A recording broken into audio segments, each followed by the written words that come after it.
And I use the analogy that we're both climbing the mountain together. You get the heavy backpack, and I have the map. Just today's guest is a guy you want in your corner if you're trying to build something big. Scott Putnam has spent his career helping startups find their footing, scale smart, and avoid the landmines that trip so many founders up. He's been in the trenches with inventors, operations, and leadership. He's learned what works and what absolutely doesn't when you're trying to take a business from scrappy idea to serious player. In this conversation, Scott pulls back the curtain on scaling challenges, culture building, and the tough lessons no one tells you about until it's too late. And trust me, he's got the stories to back it up. Whether you're a first time founder or a seasoned entrepreneur, you're going to walk away from this episode with insights you can put to work right away. Awesome. Scott, welcome, man. How you doing, sir? Hey, great to be here. Thanks so much, Brian. Yes, sir. Thank you. All right. Hey, Scott. So, how did you get started in this? What drew you to this kind of direction? Yeah, as far as working with and helping inventors, Yeah, yeah, exactly. yeah. It's funny. I've always been an inventor, even as a little kid. Always wondering like why is this product like this, or why isn't there a product that does this? It really my passion and my love for inventing started really early, and I always had that in the back of my mind, even growing up and going to college and doing different jobs right out of college. And I never really knew that you could make a career out of it. I always thought, oh, if you want to bring a product to market, it's going to be insanely expensive. And I researched a lot, and I had worked with another company and brought some products to marketing with a licensing model, and then I was hired on as a coach with that company and coached other inventors for about 8 years. And then about a year ago, I started Inventor's Edge to really be able to break out and offer more to people other than just the licensing model. So I can help them bring products to market themselves, get them on Amazon, do e-commerce, get them into retail. And it's just evolved from there, really. Yeah. Can you talk a little bit more about what Inventor's Edge is and what you guys focus on? Yeah, absolutely. So we offer coaching, one-on-one coaching, and help people go through some steps to bring products to market, whether that's licensing or venturing. Have a couple of online courses that people can take. They sign up. It's all autonomous. They just go into the website, access the course, and that also has a lot of resources. There's handouts. There's a lot of links. There's some assignments in there too that really give people a chance to get into it a bit more and just really take some action. So there's things in there they can start doing right away, and it's very step by step. So we have a couple online courses. We have a weekly blog that we send out if somebody goes to our website, which is just inventors-edge.com, and they'll see a sign up. They can sign up for a weekly email list that will send out blogs on lots of different topics that inventors are interested in. And besides that, I thought while we're doing this, why don't we just do a membership? So we have a monthly membership where we meet twice a month. And as a group, inventors tend to be these lone wolves that are out there hacking through the woods. And because we're very resourceful people, we're very capable of doing a lot. We can take a lot on, but there's really power in numbers. So when people come together with other inventors, they realize not only how much more fun it is, but other people are also out there finding resources and things. So it's fun to come together and talk through all that. And then we have a podcast. So I thought if we're going to do this, we got to go big. So we really went for it 100%. So we have an Inventor's Edge podcast where we interview different industry experts, from attorneys to engineers, um, other inventors or entrepreneurs to tell their stories. So it's been great. So we wanted to offer something for everybody, whether you just have an idea or whether you've already brought a product to market. Maybe you're on Amazon and you're looking to scale it up, or get it into retail. We can help small businesses as well. That's really cool. Yeah, I definitely agree with the network thing. And I noticed that entrepreneurs tend to flock together. This podcast is really easy to run because it's mostly just people on my network that are already entrepreneurs. They've already have crazy stories. Um, you know, like we are both me and Brian are both entrepreneurs, and we met traveling around the world. We didn't, just a coincidence at a restaurant, and we've became really close friends. Is worked in, it's made its way into other partnerships. As you can see, he's here with us today. But I mean, I have dozens of connections that I've made just by being an entrepreneur, doing what entrepreneurs do. But also, I've gone to a lot of these groups, and especially starting out, I found that to be an extremely powerful tool because you're not really sure like how things are supposed to work. Where am I supposed to be putting my energy? Why am I having so much trouble with this? Why is it so hard? You start to learn that everyone's going through the same patterns. You're not special. You're not different. You're not bad. You're not great. You're just going through the steps like everybody else. We all have these massive ups and downs. I think some people, they're too hard on themselves and they think like, and it's tough. It takes a long time to build momentum. I think a lot of people don't understand how much time it really takes to build that momentum. And then you see from the other side where you see someone that has like instant success, like they started and someone bought their thing, or like, they got a little blip and they think, oh, I can go all in. I'm gonna dump my life savings into this thing, and they fully commit. Like they lose their ass because they move so fast because they didn't understand what they were seeing. So just being around other people, you can get kind of a better understanding of what's going on. You share ideas. You can have, I've had so many groups where someone will share an idea with like a problem they have, and then five people chime in. Have you tried this, this, this, and this? And we can solve it within 5 to 15 minutes. A lot of the time, it's really cool. So I'm Yeah, a huge, huge advocate of having support. I for don't think I would be sure. here without it. Man, yeah, there's definitely power in numbers, and when people come together and they realize, "Wow, I'm not the only one that's out there trying to figure this out and struggling," and for a lot of people, you end up spending a lot of money in places that you just don't need to. You'll sign up for Mhm. some invention submission company and then, "Holy crap, I just spent 15 grand and I have this binder, and now what am I gonna do?" So I think not only having the group to come back to bounce ideas off of, to support each other, there's also a lot of power in having a seasoned guide to guide you through that process that's probably made all those mistakes already where you don't have to. And that's something that I love doing, is just keeping people between the rails, keeping them on track, helping them save money. I tell people, your investment with me with coaching will probably save you 3x from what you'd spend trying to figure all this stuff out. So it's yeah, there's definitely power in connecting with people that have been there, done that, they can guide you. Yeah, 100%. I bet your clients are getting more than a 3x return because there's the frustration, there's the not knowing, and then there's the financial portion of it. So it's both time and money, you're collapsing. And a lot of it's just like, driving a car for all of us is very easy. But if you had to learn to drive a car on the highway for the first time, it'd be a completely different experience. It's because you're able to, you rode in a car, then you went to traffic school, or, at least understood the laws and the rules and what the standards are and what things are supposed to look like. And then you were in a car with somebody else and they slowly, gradually got you up to a place where you're comfortable on that road.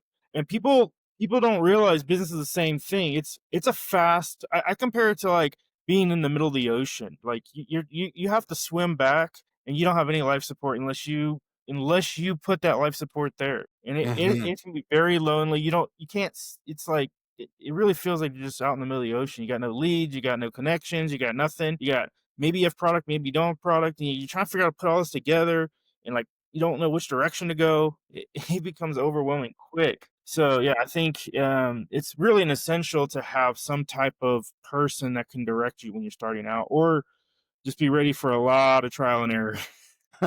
Yeah, you can figure it out eventually with a lot of blood, sweat, tears, and cash, Yeah, outlay. But it's nicer to have someone to say, "Hey, while you're bobbing out here in the ocean, let's calibrate your compass to true north. Let's at least get you a big push in the right direction." Um, right.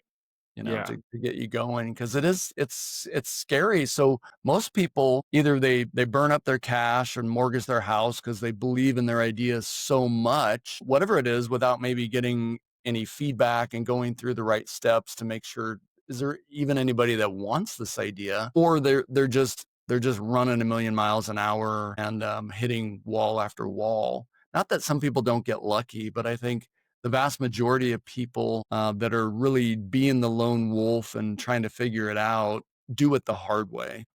Yeah, for sure. I think luck is a component of being in the right place, the right time, but that means you have to be already prepared for the opportunity. And I think a For lot of sure. people don't understand it doesn't matter how lucky you are, the odds of winning the lottery is low. And if you try to do it without playing the game, it's gonna a lot harder. If you're not, if you're not even buying tickets and you're like, I never win, like, of course not.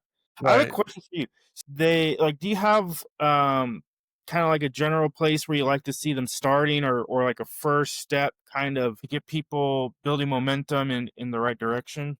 That's a great question, Brandon. Really, I'll work with anybody wherever they are in the process. Ideally, for me, the earlier I can sort of catch them before they start spending money and going down all these other rabbit holes, the better. But some people think, well, the traditional model is I have this great idea, I run to a patent attorney, I file a patent, and now what? 97% of the patents filed don't make any money. It might even be a higher percentage than that. Believe that 100%. I mean, I don't know that. I could absolutely relate to seeing so many clients patent and it goes nowhere. And it's because they think the patent you see so many people think that the legal entity of the business is what makes the business. If I have my bank account set up, if I have my LLC set up, I got my taxes right, I got my patent, my IP protection, I got all the documents, I have a business. That is an Mhm. entity. It's a business when it makes money. When it can generate money, it's a business. It's a healthy business when it's repeatable and scalable. Yeah. So if you don't have those things, if you're not working towards those things, everything else is second to that. And that's what I try to like. Even the product itself, like, if you can't sell it, like I've seen so many great ideas go to graveyards because they had no go to market strategy. I was just working on this guy who has this brilliant AI product. It has the ability to read to read facial emotions and actually to read people's emotions in real time. But he doesn't know how to apply it to anything. He's like, well, you have to go on my website to use it.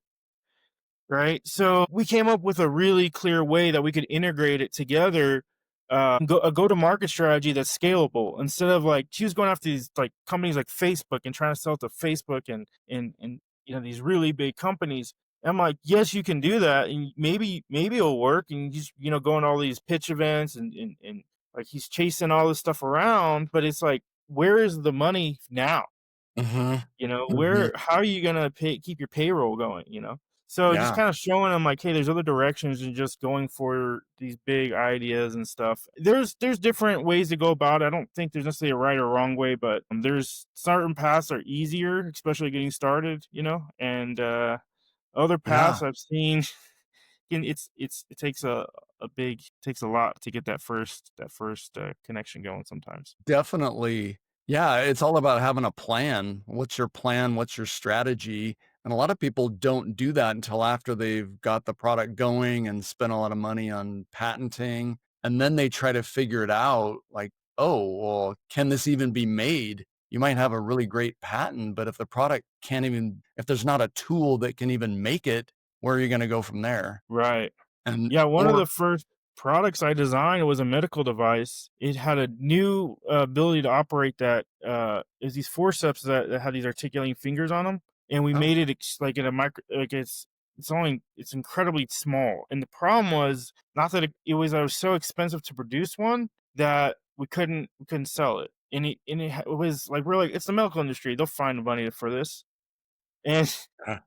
that Yep. was not the I learned a lot in that project. That was when in my early college years, but, it was one of the best learning opportunities, like, just because the best design and it has the best functionality, that in itself is not what makes money. We've designed it has to be manufacturable. That's a really good point. Basically, I think what we're talking about is not just so much knowing what to do, but it's just as much knowing what not to do. And I Mhm. think experience is really knowing both. You really have to know what not to do. And I would say wisdom is when you have the intelligence plus the experience. And there's nothing better than using somebody else's wisdom because it takes a long time. It takes a long time. Yeah. The best case scenario, learn from other people's expensive mistakes. And that's cool. I mean, as a college kid to get a product out there and just go for it, I mean, there's definitely value there. I think any product can be made if you have enough money, right? It's just a matter of, is someone else gonna pay, $5,000 for your really cool hairbrush or whatever, or toothbrush? Like, Right. maybe you'll sell a few, but for the most part, if it's not something that can be made at a price point that makes sense, you're gonna have a hard time, whether you're trying to license it or whether you're just gonna bring it to market yourself. That's why getting early feedback, iterating, getting engineering around the product, making sure you can actually make it, checking out all the materials, iterating, creating a prototype, testing it, iterating, redesign, test it, rinse and repeat until you get to your minimal viable product that really is something that A, can be made, B, at a price point that makes sense, and C, is something that people are actually going to want to buy. I I love that you mean, talk about the minimum viable product. Can you expand on that a little bit more when you say, you know, uh, minimum viable product? What you mean by that? sure, yeah. I don't know if it's an inventor thing or maybe it's a human creativity thing. There's always this tendency to add more rather than take things away. One example is the product I have called Swat and Scoop. It's a like a built-in fly swatter, a bug swatter that has a built-in scoop, so you can scoop it after you swat something. I really Yeah, created it for my 2 daughters that hate bugs, and they'd be the bug scream, and I'd go running in there and like, "Okay, there's this big spider on the wall. How do I get that big guy outside alive?" And I was always looking around for a piece of mail or a cup and paper. I'm like, wait a minute, I'm an inventor. Why isn't there something that does this? And so I created it, but I originally created the product. I was calling it the Spider Scooper. And it was this great big thing, big handle, big scoop, had this sliding mechanism with this trap door, a lot of mechanics to it. And I pitched it for licensing, created a prototype that was really rough, but enough to get a sell sheet and a video, and did a provisional patent, which you can do pretty quick and easy. And then got it out there to companies, and the feedback was really consistent that there is really cool. We see the need, but it's too big. It's going to be too expensive. There's way too much going on, too much tooling involved. Sorry, send us your next idea. That was really consistent. So I started looking at it and thinking, okay, I added a lot to this. What can I start taking away? And I was sitting there. Oh, I swatted a fly and then I'm always trying to scoop it after I swat it. And it never really works that well. But I set it down next to the scoop. So I'm looking at this fly swatter and the scoop. Like, how could I put these together? Because not everybody wants to save all these bugs. So I thought, what if it was just a two-sided swatter with a cavity in the middle? It wouldn't even need to, that would be enough to really trap them in there long enough to open a door and throw them back outside. So I started sketching well, it up. nice. Yeah, I got to the minimal viable product by eliminating a lot of mechanics and a lot of tooling to just the essence of what is needed. And that's Yeah, sometimes more of an art than a science in some cases. absolutely. What was taught to me a long time ago by one of my mentors or professors, I don't remember. Somewhere somebody told me along the way, you want to have enough to accomplish the purpose of the thing, right? Like you want to make sure that whatever the selling points are, those are fully thought out, developed, and work well, and everything else strip off. If it's not part of the core function, strip it off. Yeah, Because that way you can it's on because you need to get this thing sold for as cheap as you can, and you need to get produced for as cheap as you can. Cheap selling is not always cheap, and cheap selling it cheap is not always the best, but producing it for less cost is going to help you out when you're bootstrapping a business. And then you right. could always have a V2, a V3, a V100. Look at cars. Look at the Model T versus today. That's 100-year period. They almost look nothing alike, but it's the same core function from 100 years ago. No, Mhm. you never Yeah. have to be done. You need to start. And I think yeah, I'm the same way, man. I have this, I have inventions myself that I've never made it to market because I'm always like, well, I just want to make it a little better. I want to make it a little better. And that's what I do. So it's easy for me just to like, just this little thing or just that. And then years go by, and then the market is now flooded with these inventions. And then you're like, well, okay, I got this other one I'm working on, so I'll be fine. Mhm. Yeah, no shortage of ideas, right? Yeah, It's it can be dangerous. Yeah. engineers especially, and you guys are wired that it has to be perfect, right? It's got to be absolutely perfect. And if somebody's, which is great, but sometimes that puts you in this paralysis state where you just get stuck. Meanwhile, you could get it to a point where you could then protect it with a provisional patent, get a sell sheet, create a little video, get a list of companies, and just get it out there for potentially for licensing, because some companies can take it from there and they'll finish the engineering. Um, if you can finish it, great, but if it's like you're really, really just stuck and you're just in this paralysis mode, you could potentially get it off your plate, get it into a company that can take it and run with it, and you're on to the next idea. Yeah, exactly. That's a lot of what we do, actually. So what we focus on is we find people from either a napkin sketch or an early prototype. We validate the functionality of it. We produce it and make sure it's actually working. And then we have a partner that we work with that will do all the manufacturing, and they redesign it to be optimal price wise. So like if we're using a hinge, they might say, well, we can put a rivet there, or we can make it snap together instead of putting it, and they can find cheaper ways, thinner, we can go 0.2 millimeters thicker here on this plastic, and like they dial in every angle and everything so that it might feel a little smoother, but it also is just way more cost effective. If I made it out of aluminum, they might say, no, we're not using aluminum. There's this better plastic that's cheaper and it's gonna look better and feel better. And they're just that's all they do. I mean, they have a team of 50 people and they know this is how you do it, Brandon.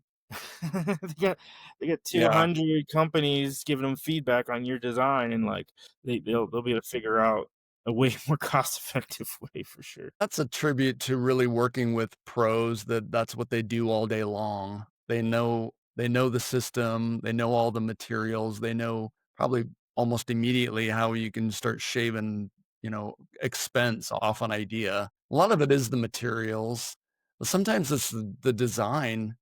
As inventors, unless we're an engineer or an industrial designer, we don't always know how to design for manufacturing. So we just design things the way we see them in our mind, which may or may not be the best design. So I'm a big advocate of work with professionals that can help you design something that is going to optimize the benefits of the product and reduce the cost. And I mean, certainly if you're venturing it, you're going to want to do that. But even for licensing, when you pitch a product to a company, they're going to look at that and know pretty quick, well, there's no way we can make that the way it's designed. But a lot of times they don't redesign your product. They take it at face value. As inventors, we'd love to say, well, okay, what do I need to do? Help me fix this. And they're just like, sorry, not a good fit. But the truth of it is it's not a good fit because of the way it might have been designed. And if you can get feedback and potentially design it in a way where a company that's receiving it can look at it and say, oh yeah, absolutely, we can make that. Yes, it fits in our product line, and it's good timing and all those other things, but certainly if it's something that can be made and they know it can, it's going to increase your odds of getting a licensing deal for sure. Yeah, 100%. Or the best licensing deals I've seen are when the client's able to do a little bit of sales before even they go talk to a licensing agent as well. Hmm. Because if you're pre-revenue, it's the evaluation is fully someone's opinion, right? But Hmm. after you have revenue, there's a mathematical formula that can be applied, and it can work for you. It can also work against you if it doesn't take off. But if you can show that there's a demand, you can absolutely have a magnitude higher offers.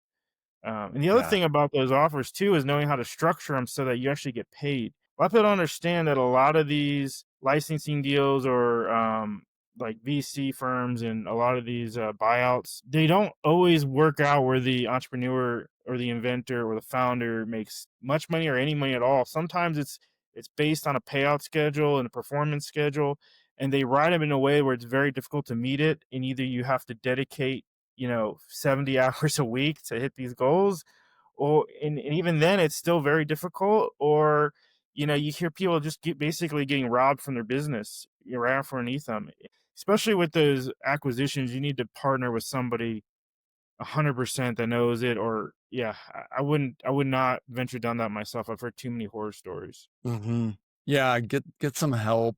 When you start getting into licensing deals or partnership agreements, you wanna get some professional eyeballs on things because you may not even know all the language that's in there. There may be words you're not even sure about.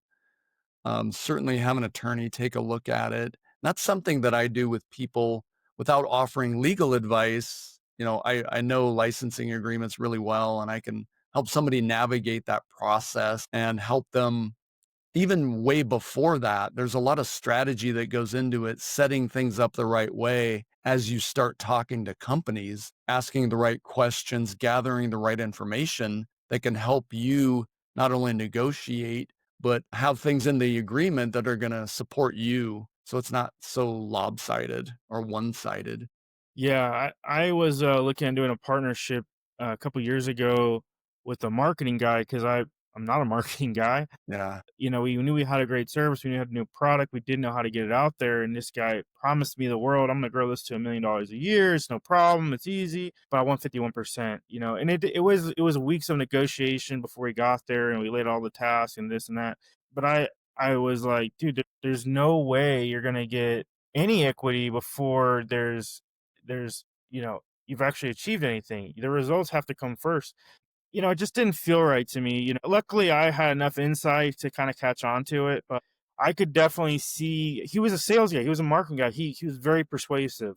I could Mhm. definitely see how someone could get swept into something like that very quickly. And once they have that controlling, percentage, they can really do whatever they want with the company. They can work, they can not work, Yeah. and it, but you're whether they're producing or not because they have equity share, they're getting paid. So you got to be really careful for what you're actually doing, and being able to think about, well, what if he doesn't achieve those goals, or what if those outcomes don't happen? Then what happens? What's the other side? It can be a lot to, even for an attorney. They spend a lot of time learning how to think through these things, and it can be really Yeah. really helpful. No doubt. As inventors, when somebody's really fanning your ego and telling you how amazing your idea is and how many hundreds of millions of dollars you're gonna make, like your eyes go into like the circles, the red and white, like, oh, like you're in a trance. And Yeah, for a lot of people, they'll do just about anything because you're so emotionally connected to it. But you're right. I mean, the reality is company's not gonna pay you $100 million for your sketch on a napkin.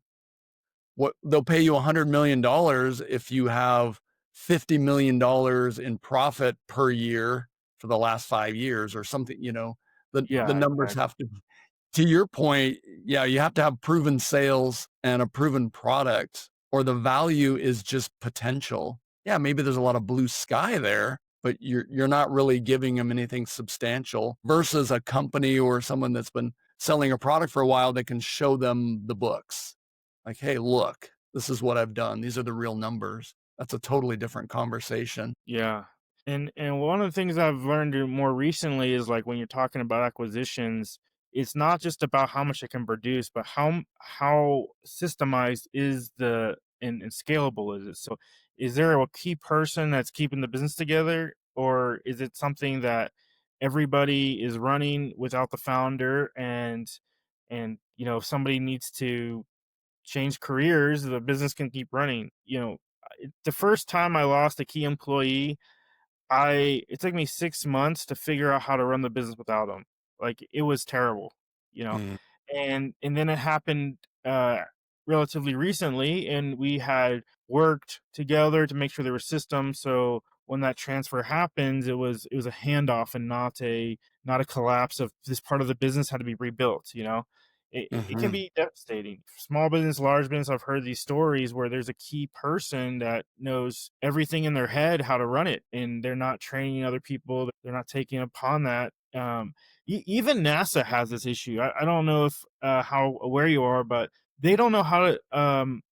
There's a large period of time where they didn't know how to get back to the moon. I think at this point they had to redevelop their tools because all the engineers that figured out how to do it retired. They mhm, were my dad's generation, and these younger guys had never seen those systems. They hadn't worked in those languages. It was documented, but I mean, you're talking about, I think there's tens of thousands, if not probably more like hundreds of thousands of people that have collaborated on this, and everybody knew their own role. And trying to go back through that much information, it's so difficult. You see these large organizations that struggle to do this. I would say NASA is one of the leaders in the world in what they're doing, and yet they still have these same issues. It's really crazy. You think about how reproducible is your business. You want to create something that can run without you so you can hand it off. And companies that are looking to buy businesses know that. Like, hey, we'd be interested in this, but you're the face of the business. You're the knowledge person. We can't do this without you versus somebody that's sort of hired some of their replacements and things could be handed off pretty easily without the person. That's a much easier business to sell if somebody's looking to do that. And the other consequence of that is also a much easier business to run. You can actually Yeah. go on a vacation. There's been years of my life where I'm like, I can't take a vacation. The business, Mhm. even though I have help, people think it's run by me. I'm the final say on everything. It's like I do all the payroll, I do all the sales, all the final sales. Like I do everything. I still do a lot of it, but we are scaling up, and we have other engineers we can use, we have salespeople we can use, we have all these different things in place, and we're building these parallels stronger and stronger. So the idea is, yeah, in the near future, whether I'm in the business or not, all of my systems that I've created run the business, and it's not dedicated, it's not relying on me. And manufacturing, I think that's why manufacturable products are so, or even just products in general, are so appealing to entrepreneurs, because you can design something once and sell as many of them as you want. Mhm. You can easily find a manufacturer that can make 100 of them, 1,000 of them, 10,000 of them, 100,000, a million. I mean, there's so many products that we see around us all the time where, paper clips, trash bags, I mean, just all these consumables that people buy them to get rid of them to buy new ones, cleaning supplies, right? Like, and it's just, they don't have to resell you every time. There's subscriptions, there's oils, there's so many different razor blades. There's so many industries where you have wearables and they're going to wear out. They're going to replace parts, vacuum cleaners, like, and almost every industry you can find stuff that people just keep buying and buying and buying. And it's so scalable. They've made the sale once and it sells over and over again. Yeah, that's Yeah. pretty cool. But But it can be an uphill challenge to get started, but it has huge payoffs. definitely, yeah, consumables are great. I think if you have a product that can incorporate some consumables, then you have that ongoing revenue, and Yeah, and companies know that too. Because especially if your product is something that fits the product line and helps them sell more of what they're already making. So if you bring the newest printer to a company that makes ink, as an analogy, they're gonna be interested because your product's gonna help them sell more of whatever the accessories are that they're already making. They don't have to tool all that other stuff up. So it's just another machine to help them sell more products or expand their product line into categories ideally that they're already in, already talking to the same buyers that they have relationships with, vendor agreements with, and the retailers and things like that. The people, I think a lot of inventors always think, "Oh, I have to come up with something that's so revolutionary, so new, something nobody's ever seen before," which is fun, it's cool, but it doesn't always become the best product to move forward with in some cases because maybe there's no market for it. Nobody's ever seen anything like it. I did that with a as an example, I did that with a little, the little banana racks where you just hang your bananas and they kinda hang yeah, naturally of course. Yeah. like they're in a tree. I looked at that and I thought, what about all the other fruit that hangs that has a stem like apples and pears and things? Why not take that banana rack and add these articulating arms with little clips that would hold so you'd have like a fruit tree? I That's thought it so was brilliant. Like, dude, this is going to be huge. Friends and family are like, "Oh my god, wow, you're really onto something super cool here." So I thought kinda would look cool in a kitchen and keep the fruit from bruising because it's not just sitting in a bowl. Okay, I created a really nice sell sheet video, got that in front of companies, and they're like, "Yeah, really clever and looks kinda cool, but it's gonna be way too expensive to make. We don't know if there's a market for it. We're already selling millions of these other banana racks. I don't I don't know if we'd want to tool up something like this. And it was just a little bit too innovative. I may revisit that idea. Of course, now I guess it's public disclosure, but Still you have, I believe, a never know. year. We talked to a lot of attorneys. Yeah, I got 12 months. I better hit it hard right now. Yeah, but, yeah, yeah, I like what you're saying with that, like, you know, it's interesting, you look at Uber and Lyft, right? Like, when Uber before Uber, I think everyone was raised pretty much, don't talk to strangers, don't get in a car with somebody you don't know, these things are like, you call it like you run away if these scenarios are if someone asks you to get in their car, right? So then Uber came out where we're gonna have a random stranger pick you up that you don't know and take you to a destination, and like it took if I have this right, I think it took Uber somewhere around like $2 billion in marketing to re-educate the consumer on what this is and how it works and that it's safe and everything, right? Because they're the first to market. Like you're talking about, it's very hard to educate that audience. Yeah, Lyft coming behind them, I think they spent somewhere around $2 million in marketing to get somewhere close. And when you saw Lyft come in, they could come in way cheaper because they didn't spend all that money on trying to educate a market. Now both worked out in the long run. There's just being first to market does not always make you the best move. It's not always the best move.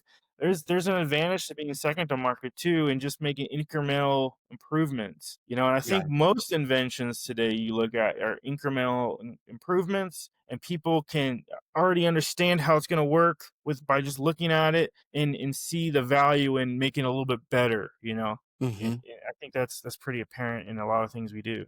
Definitely. Yeah, you make a great point there with you don't have to come up with something that's earth-shattering and revolutionary and is just gonna change mankind. But if you can make a tiny little improvement on something that you know there's already a market for it, like garbage cans or carrot peelers or whatever, make it a little easier to hold it, make it a little quicker to use it, or a little easier. Like with garbage cans, it was like the old school, you lift the lid, you throw it away, you put the lid back on. Then it was like, "Oh, let's add a little foot pedal that'll lift the lid for you." Now we have one where you put your hand in front of it and it just opens and then you throw it away and then about 10 seconds later it closes.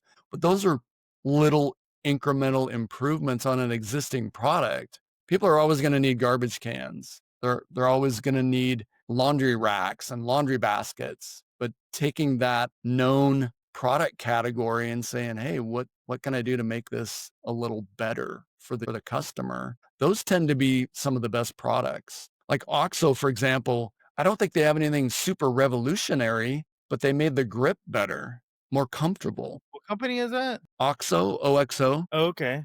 the little Yeah, red I've label. seen I've seen that brand. Yeah. Yeah. So they're all about the good grips. That's how they really started, and people were loving it, like, "This is just more comfortable to hold, I have a better grip." And they've gotten into some innovative things too, but, that's a good example of what we're talking about in terms of just being able to make little tweaks, little improvements, sometimes combining 2 products together that maybe nobody had thought of, like a fly swatter with a scoop. I don't know. Yeah, Anything's possible. exactly. I 100% agree. There was forever there was trash cans with a pedal, and then somebody figured out, hey, we can make a little motion sensor in there, and then somebody else figured out, hey, we can have a recycling bin and a trash receptacle in one unit. They're all in the same. Like when you see those things, you're not thinking, oh, I wonder how that's going to work or if I would even use that. Like you already know you'd use it because you're used to using the trash receptacle. So it's Yeah. just a better trash receptacle. And of course, everybody that has a house or really like who doesn't need a trash receptacle? Like, what person in the US isn't using one? Or really around the world, it's kind of maybe not targeted for everyone in the world, but it definitely hits home with literally, it's Yeah. it's hard to Good point. kinda not find an audience that would be interested in something like that. Now, you still have to prove a concept. Now it's easy to look back and say, "Well, of course, everybody needs it because 'cause you've seen the sales, you've seen them everywhere," but you still have to when you have these ideas, I think it's always good to stop, challenge yourself, and say, "Okay, yes, I think I have a great idea, but I need to get some feedback. I need to figure out how I'm gonna test this, in some capacity before I go all in."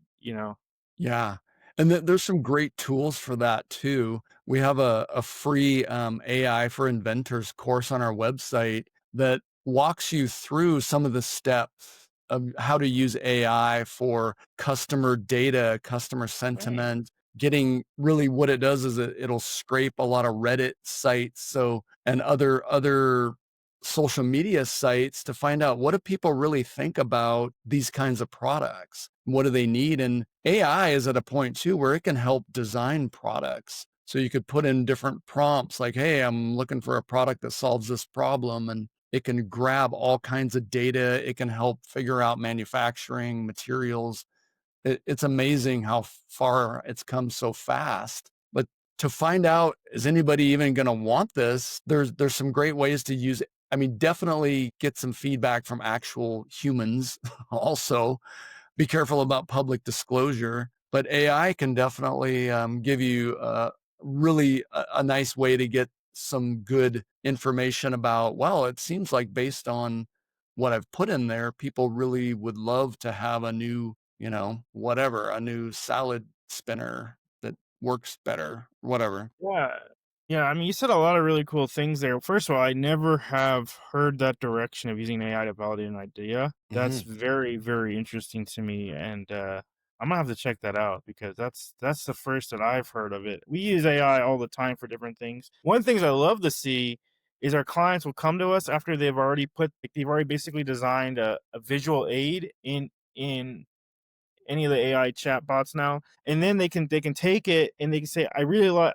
Told it this is kind of what I want it to look like. I couldn't get exactly how I wanted, but I got it to look like this. Here, we'll circle that part. Okay, we're gonna make that part. Okay, in this picture, I really like how I made this thing, and we can take those put together and say, okay, not only does it look like it's gonna function, we can figure out what does it need to do to function. So it's a fantastic aid to get you past that napkin sketch or even help you with that napkin sketch. And I love to see people using AI. We use it every day. We use it every single day in our business for research, for ideas, for we've gone through all of our calls with our clients, said, okay, what are the talking points that they like to hear me say when I'm meeting on with them the first time? And we had it and do an analysis and generate an actual flow of how to have that conversation. So not only am I having that conversation, now we can build a system with AI. Somebody I can turn over to another human being, and they can have that same conversation. They can go follow that same path. Even this podcast was generated. The outline for this was generated with that almost a very similar way. We had an interview. We put that interview into transcription. That was AI. Took that transcription and we put it into another platform that generated a talking points, and then we can put that out and send it out. It's still a lot of work to do, but it takes probably at least half of the work away, maybe more. We've never even Hmm. tried doing it without AI, so it's hard to say. I know. I think a lot of people are at that point. I don't know what I would do without AI now. I Yeah, think it's good to think of it as a tool and use it as a tool, not to exactly. replace, human cognitive function. We still want human input and all of that, and taking what it produces and analyzing it yourself. But I'm amazed that, oh man, I feel like it's something that's changing not by the day, week, or month, but like by the second, and just Yeah. continues to evolve. That's probably a whole nother podcast on, in AI for inventing and product Well, I know development. there's tons of podcasts that are just about it for sure. If you search for it, you'll find it. You'll Yeah, I find it. mean, It we could. changes so fast though. Like you said, it's hard to keep up. This is kind of getting off topic a little bit. I was really scared when it came in. I was like, oh my gosh, if I'm not on top of this, I'm gonna lose my job to this thing. And like to your point, it's really not a replacement as much as it is a force multiplier, and being able to speed and use it keeps you competitive with costs and speed in the marketplace. Because if you're Oh, not yeah. prepared to jump on it, yeah, you can still do everything without it. Absolutely. And there's a lot of companies that probably are, but I think you're going to see from big to small, I'm seeing all companies all around the world using some form of AI integrations already. Yeah, and especially for inventors or entrepreneurs, when you talk about IP, I mean, a lot of attorneys use it. You talk about doing patent searches way easier, way quicker, and you gotta be careful. There's specific, paid versions of different things that attorneys might have to help them. But to get a quick snapshot of, okay, I have this idea. Has this been done before? AI can do a quick patent search and just give you that information about like go or no go. And if it comes up, there's 50 patents that are almost identical to your idea. It's like, well, okay, I got this other idea that maybe I should look at. Yeah, and there's something else to think about. I don't really have evidence of this, but something that's been pointed out to me by patent attorneys is when you're using AI, it's recording what you're telling it, so it Hmm. can use that to advise other people on other ideas. So Yeah. you want to be a little bit careful there. I don't know where the line is, right? Because I don't think there's like a right and wrong answer here. Because the faster you move, you're moving faster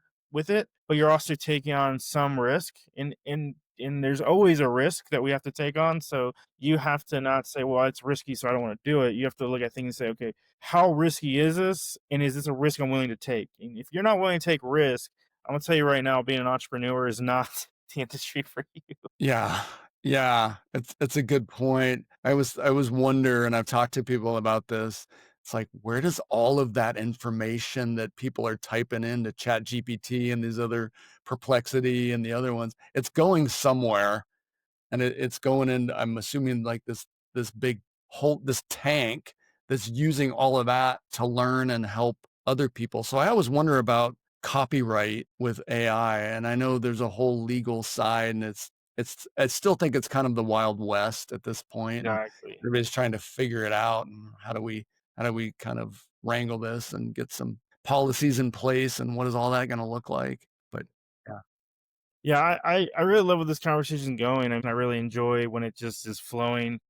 That's super cool. But what I have some questions about, what are some of the lessons that you've learned, like key lessons that maybe, you've learned from some of your successes and maybe some of your failures that you would like to share?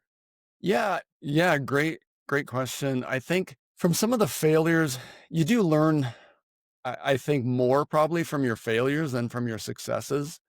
Um, some of the failures that I've learned from early on is really spending money where I don't need to, but thinking that I did. Because when you start out and you have your idea, there's a lot of shiny things out there. You log on, you go onto the internet, and it's like whatever you're looking for, you're gonna find it somewhere. And not all of the shiny things end up being something that's really gonna help you. So early on, especially when I was venturing the product, I was spending money in places I just didn't need to. And things like early on, I decided I wanted to make this global. So I started spending money with a company that was going to bring my product to Europe, to the UK. And it was like, that was way too early to even be thinking about that. But it was this shiny thing. And I was like, woohoo, let's do this. So it's really, something to be careful about. Some of the successes when you start making money, knowing what to do with it, really investing it back into the business the right way. And again, coming down to priorities, like what makes the most sense to put funds into. Um, a lot of times, if you can get more inventory and things like that, that makes a lot of sense. Other mistakes for me were like making small tweaks to things, small tweaks to the mold or the packaging or things that you just start spending money without having that data. Like, I think this needs to be tweaked, but is anybody going to notice that little tweak that I just spent, 2 grand fixing? Oh I yeah. don't know. Exactly, exactly. Yeah, I mean, I 100% agree with you. I've used a lot of consultants, like I said, in a lot of groups and a lot of different people to build me up to where I am. And I've noticed just two real categories of consultants or mentors that I've worked with. There's the consultants that know how to fix a problem and they push, we'll fix this thing for you. And that those can be very helpful. But those are short-term relationships in general. But the ones that I find to be the most meaningful and the ones that can last are the ones where they can help you reposition or help you figure out what to focus on and keep you focused on the right things. Because to your point, not just when you're starting out, there's a million things to do, but that never goes away. That shiny object syndrome never goes away. And I struggle with this myself. I think it's my biggest curse and my biggest blessing is I'm always trying to push for new things. I'm always trying to figure out what to improve. I mean, everywhere I look at my business, I can see a problem. we've been building these systems. Any system you look at, there's a fault in it probably somewhere. There's only maybe a handful of things where I'm like, that's so good, I don't want to mess with it. But like 99% of the systems in our business, you can absolutely we can have better marketing, we can have better sales, we can have better communications with our partners, we can have better this, we can have better that. We have so many high value opportunities around us every day, and most of them are only working at a percentage of what they could be.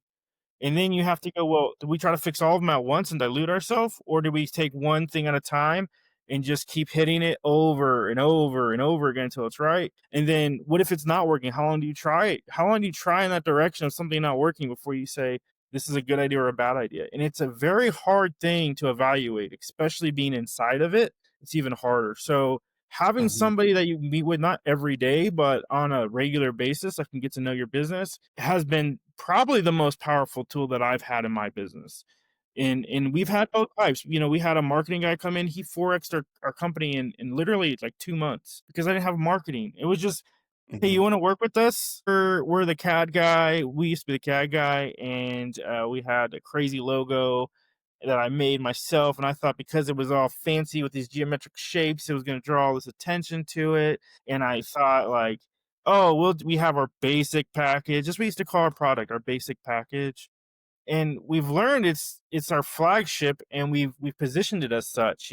We don't even have all those other add-ons so much. I mean, there's certain things we do, certain things we don't. But we only market for really a couple products now that we have just nailed down. Those are the things that we've really worked to nail down every day. It's just really having that focus, bringing it back. See, I'm losing focus already.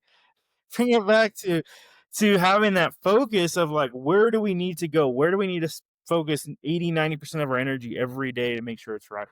Yeah, I love that you brought that right to the surface, and thanks for the example. And that's for Inventor's Edge, and what I do when I'm coaching people is exactly that.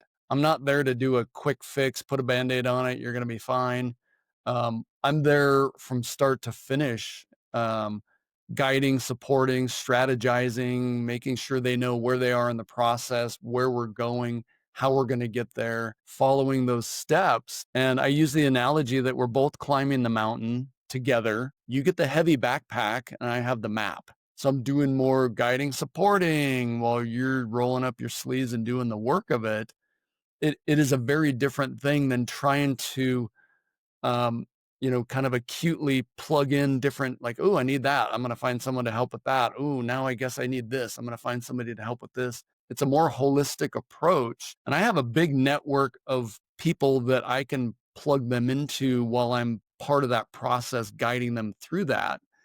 And it's night and day for people. I mean, the results are so different than somebody, again, kind of hacking their way through the woods, trying to figure it out.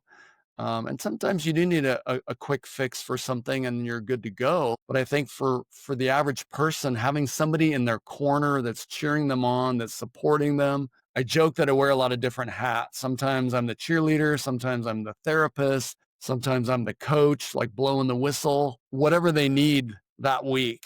I try to get on with weekly calls, and they have accountability too. Like, okay, I'm going to get on a call with Scott, 7 days from now. I can't show up empty-handed, so they get stuff done that way. Yeah, GSD. 100% agree. And I could clearly tell that you were that strategy direction just by the way you answer the questions, by the questions or by the things you can speak about. It's very evident that you have a big picture strategy from beginning to end with figuring out where things are going and where they need to go. Yeah, it's very evident. Yeah, I Um, like the 30,000-foot view too. Like, let's hover here for a minute. Let's look at the whole map. Okay, we're gonna drop in here. We're gonna go over here. 'Cause that's just the way my brain works. So I hover, zoom in, and then I zoom back out. Like, okay, how did that work? Analyze it, hover, and go back into it. You can't stay this way up here the whole time. Like, you have to get boots on the ground when you're doing this. But it's good if you can also zoom out and maintain that perspective and see how are the results? Are we getting real results? So it's fun for me. It's my passion. I love coaching people. And even the name of the company is Inventor's Edge rather than like invent whatever, fill in the blank. It's about the person, the inventor. That's really what lights me up and what gets me excited is seeing people achieve things they didn't know they could even do or that were really apprehensive about, just guiding them through that process. It's a lot of fun to see people really lighting up that way. Yeah, for sure. And we're getting towards the end of the podcast episode here where we do the lightning round. Um and we just have a couple fun questions to wrap things up, and then you can either answer them in a minute or you take as much time as you want, but try to, you know, a little bit more concise with these. Yeah. What resources, what podcasts or books, or I know you mentioned a few on your website, but is there any resources that you'd like to direct people to that are maybe starting out and looking for some direction? I think, yes, we deliberately created a lot of really great content on our website, inventors-edge.com.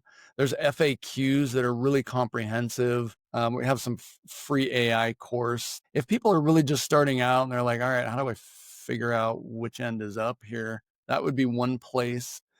Um, there's a lot of good podcasts out there. Some of my favorites are like Amy Porterfield. She interviews a lot of entrepreneurs, um, especially if it's people that have small businesses that they want to run from home, things like that. She's great. I like Rich Roll. He's always got some wild guests on there. There's a lot. Um, I think not believing everything you see or read is helpful.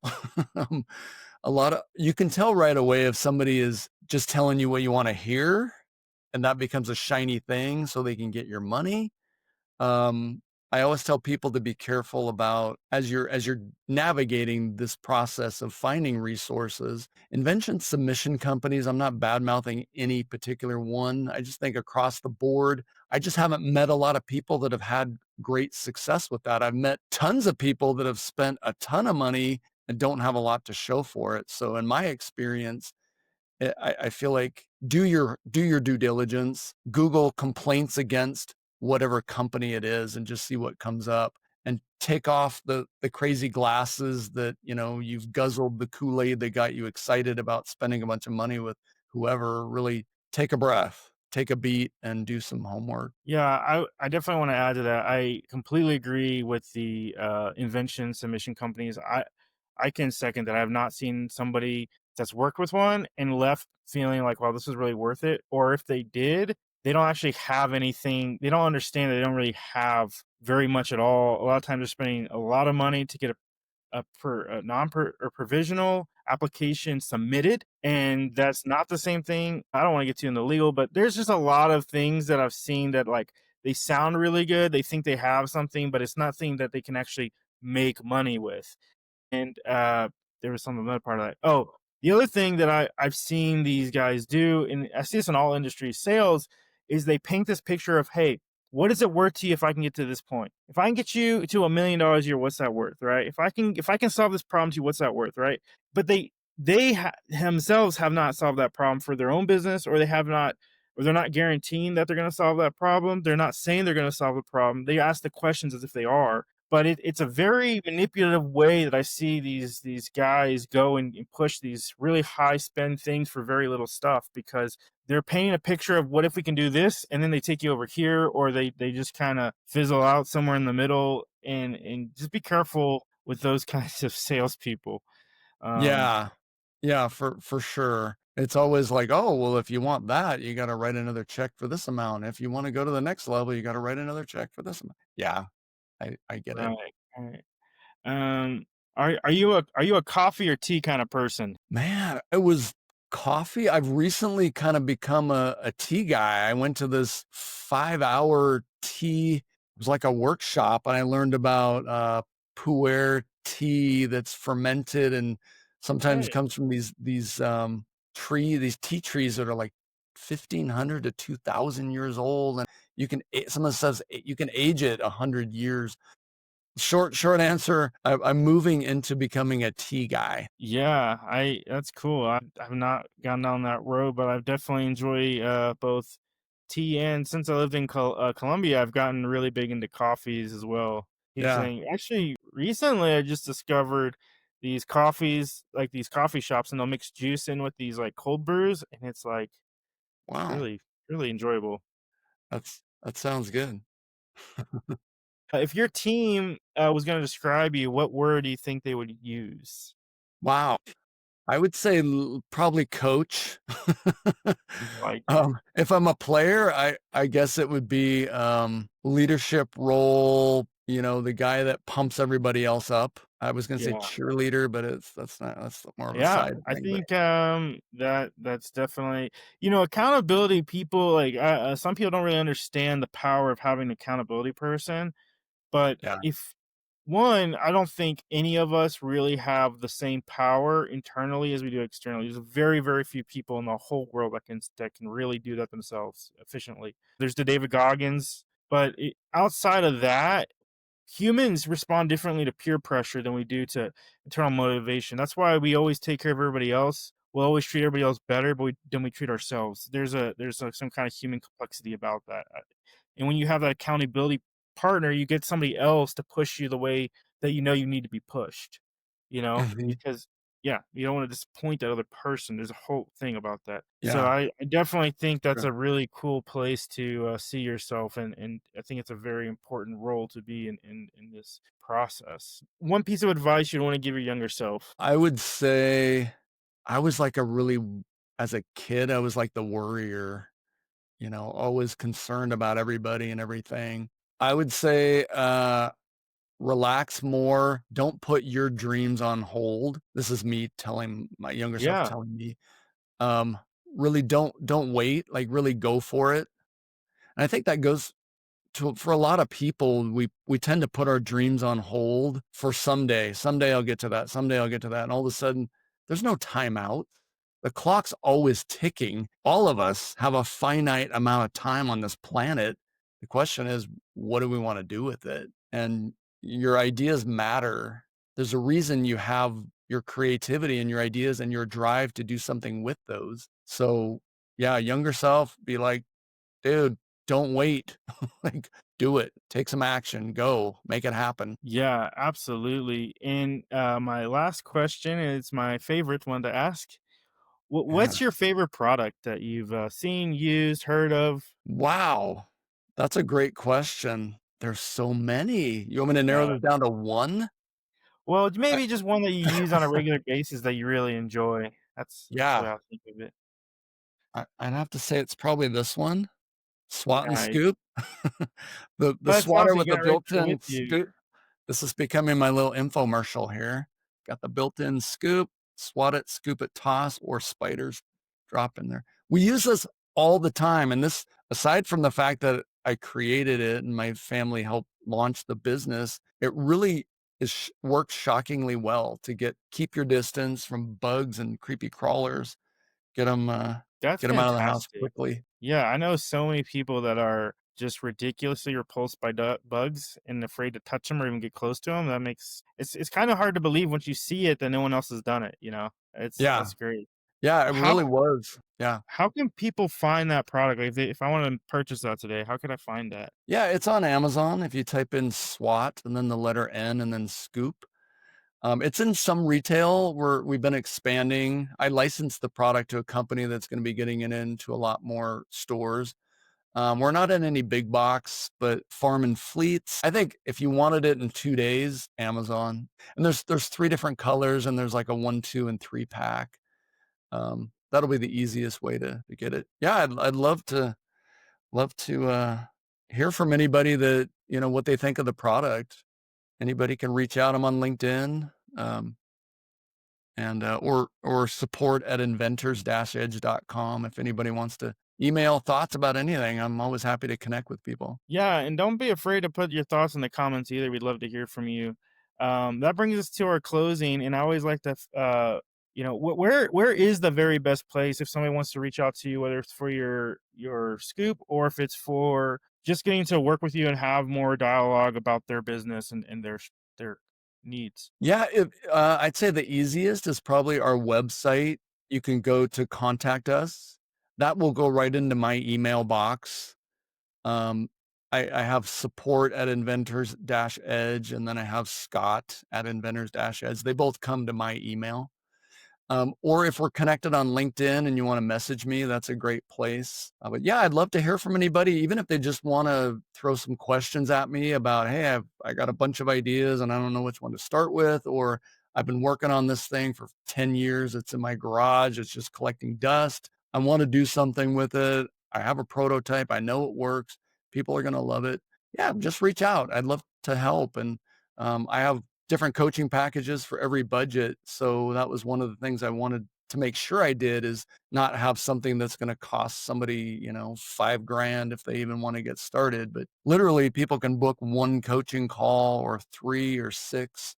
I have different size packages for any budget. So I have a bleeding heart for inventors. I am one. I understand the inventor brain. I want to help as many people as I can. That's awesome. I think you can be such a help to so many of our clients. I see this so many times. They're just like, kind of fumbling around, and it's not a like fault of their own. It's just like comes back to you to only know from either your experiences or somebody else's experiences. And if you've never gone somewhere, you're not gonna know how to get there. It's just that simple. It's no fault of anybody. It's the learning process that we all have to go through. And some of us have bigger egos and more like, there's a lot I had to learn to just be able to take direction and say, I don't know everything. And it's such a powerful thing to really understand is like we can just shortcut so much by learning from others. And even now, like the more I guess experience I get, the harder it is I have to keep checking myself to say, you need to listen because you're gonna find other people that also have figured this out too. And just because you know how to do it doesn't mean there's not another way or a better way that could really help you out. So I always have to Mhm. really push myself to be that open ears, Yeah. just as much as being able to turn around and know when I do know the right way to go. But that's a conversation. Yeah, I So think yeah, staying humble is good no matter how good you get. Knowing you never exactly. figure all of it out and you never get it all done. So just knowing that you're constantly learning and growing, and I think that's as a species, that's why we're here. Continue learning and growing and sharing and all of that, so Yeah, I think it's great to hear that or see that you've already clearly gotten products to market, because that's another thing that I forgot to say earlier is like when you're vetting people, make sure they've done the thing that you're trying to do, you know? Mhm. Yeah, Because I see all these marketing guys all over the place. We'll scale your business up to, whatever, but you can tell that they've like rented whatever, like a seat in an airplane, or they're sitting in their home office and they got their bed in the background, they cover it up. And you gotta work with people that have already done the thing you're trying to do. This is a personal thing, but it really bothers me when I hear people say, well, I'll learn as I do it. And to some extent you have to when you're charging clients. You should, yeah, not be promising things that you've never done before. I don't like that. It really rubs me the wrong way. for sure, yeah, it's the worst because you immediately get this buyer's remorse, and you people will figure it out pretty quick whether you really know what you're talking about or not, and if you've done it, you've been there, done that, you have the battle scars, you've learned the lessons, it becomes evident pretty clear. So yeah, that's great advice. You want to talk about some of your biggest wins with products? Sure, with my own or helping other people. Yeah, either or, just that you've been involved with. Sure, yeah. I've worked with now about 600 people from around the world over the past 9 years, and I've had the privilege and honor of seeing so many amazing creative ideas. Some of the most fun that I've had and the most proud moments I've had as a coach are the people that were the most apprehensive about things. Quick example, I have a woman that I work with who had this really great little kitchen sink type product, and she was really fairly hesitant about a lot of the steps because it was new. She had never done it and didn't know what to expect. And especially when it came to the point of reaching out to companies, because for a lot of people, that's when it gets really real. Like, oh my gosh, I'm just this little inventor. Who am I calling this $800 million company? Why would they even talk to me? And really helping them reframe that and level the playing field. And she ended up getting a licensing deal with a great company. And now I see a lot of her posts out there that are really doing the happy dance as distribution's expanding and things like that. For myself, I've gotten several licensing deals. I think Swat and Scoop I'm most proud of. It's the most recent one, but it's also spun off into multiple things. I mean, I had it on Amazon, I got it into retail. I have 2 licensing deals on it. I've had a co-branding deal. So the one licensing deal, the first one was with another company called Billy Bob Products. I actually have their product right here. So Hmm. they said, "Hey, we want to license this, but we want to change the design. We want like a bigger swatting area, and maybe a smaller scoop so we can it's more of like the kill it first and then just scoop up the carcass. Mine's maybe more of the kinder, gentler catch and release. You can definitely still kill things. Catch and release models. That's something I'm really proud of. And as an inventor, it always feels good to not only see your products in retail, but to hear people say, man, I don't know what I would have done without this. Thank you so much for creating this. My daughter is no longer afraid of bugs. Now she's kind of having fun with it or whatever the story is. So Yeah, for me, it's a lot of fun. that's really, really awesome. That's fun. Yeah, I agree. I think the for me it's the same thing of like watching people watching the growth, you know, it's like, you know, people come to you and they've had this idea in their head for so long and be able to put it into, you know, something they can see in front of them and just watching them light up, you know, is just a feeling that Yeah. never gets old. That's like probably my reason why I still do this because there's so many things I could be doing, but I just love coming back to seeing people just be so thrilled to work with me. It's like the biggest ego boost, I guess. Maybe I'm egotistic, but I just love being able to Yeah. help and feel that reward, It you know? really is. You're you're helping them take an idea that was just an idea in their head, and you're helping them bring it into the real world. Even if it's just a rendering of something, it's like, "Yes, that's exactly what I was thinking of." All of a sudden, you're like a magician, right? Yeah, yeah. Bringing it to life. It is a great feeling. All right. Do you have any final thoughts that you'd like to share with our audience today? Sure, yeah. For people that, thanks for hanging in. I know this is a long podcast, but there's a lot of great information here. Best advice or final thoughts is really believe in yourself and don't give up.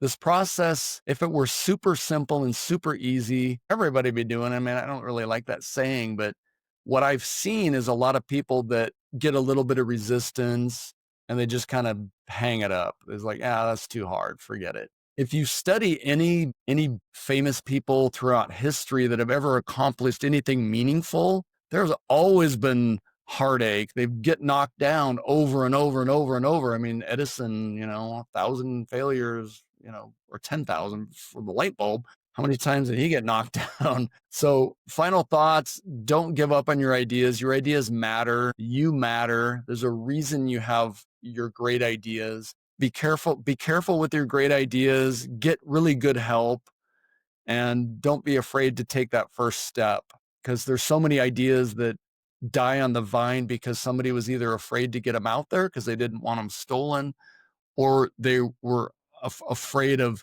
it just won't work and this will just be another failure. I can add in my big stack of failures. That's not really a life that is going to make you feel alive. The way you feel alive is to feel that splash of cold water, that sting of jumping into an ice cold bath or whatever, falling down and getting back up. There's magic in getting back up and continuing the journey. And it is worth it. So reach out for help. There's a lot of support around. Yeah, yeah, there's so many communities. You gotta be with somebody.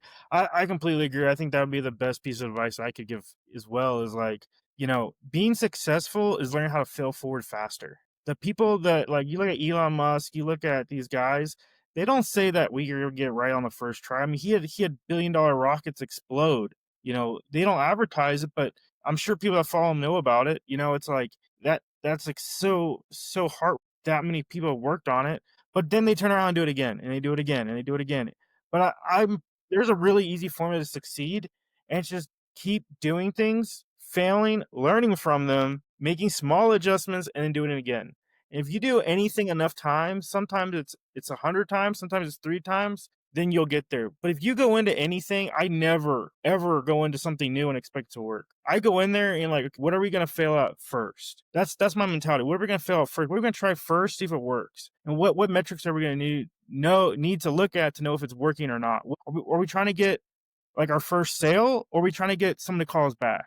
You know, if we're doing marketing campaign, we're doing a lot of marketing right now, and it's like I didn't go in there saying, oh, we gotta just try this and see how many people are gonna book a work with us. No, it's like we went in there. It's like, okay, how many people can we get to like our post? How many people can we get to share our post? How many people can we get to click on this button? You know, these micro things that we fail very quickly at, and then we learn, iterate as fast as we can. And like every week, every day, you see improvements. And like, okay, we're starting to get people booking on it. That's great. Now, what can we do to compare and see if we can beat that? And if you do that kind of rapid iteration, you don't even forget about failure. Failure's not even a thing. It's just a learning a lesson. You're not Mhm. failing. You're only educating yourself. Now, just make sure you keep educating yourself and moving forward. If you only are planning to do it once, don't start. Like, just don't start because your odds are like through the roof. This is my third business I launched. You know, Yeah. it it was heart-wrenching to lose a business that you put all your years of work into. It's in investment. I had family invest in businesses. Like that was the hardest failure, was to see that something that somebody else had trusted me with. I finally paid them back. It took like 4 years, 5 years. But that moment when I realized I couldn't keep the obligation that I set, that was probably the hardest thing I've had to go through in business. Is like, holy shit, this is not gonna work. I'm either gonna have to dedicate my life to try to save this thing and move to another part of the world and like take it by the horns, or I have to just realize this is the point where I pull the plug and return to having a life. Yeah. And it sucks, but I learned so much through that failure. I Mhm. realized that just because it seemed like it was unlikely it could happen, that's not enough. Like, I learned how to see so many things ahead of time that was the stepping stone for all the other success I had. So I don't really dismiss it as like being a terrible point in my life, but the best learning, better than college, way more better than what I learned in 4 years in college and with a business degree. You know, it was just like incredible, and it was hard, but it was incredible. Yeah. Perseverance, man. Yeah, yeah. I'm Pays off. that is something I hold very, very close to my heart. Is when it's probably my biggest pet peeve when people say, "Oh, this guy failed." You know, people, whether you like Donald Trump or not, you know, he gets all this publicity for, "Oh, well, he had all these failed businesses." But you know, winners only look at wins. The failure, it's irrelevant. It doesn't matter if it takes you 1 time or 6 times or 100 times. It only matters how many times you win. That's it. It's the only score you need to track. You Yeah. know. And keeping the focus on that, your failures aren't really failures like you talked about. They're learning opportunities, and you're just learning different ways to do it. And keeping your focus and your attention on where you wanna go is key. Yeah, And don't give up. Okay, exactly. that's my final thought. Yeah, yeah. Thanks, Scott. I really appreciate you coming on with us. This has been a great one. It's a ton of fun talking with you and sharing the different experiences together. So thank you so much for being here for that. My pleasure. Appreciate it, guys. Thanks for having me on.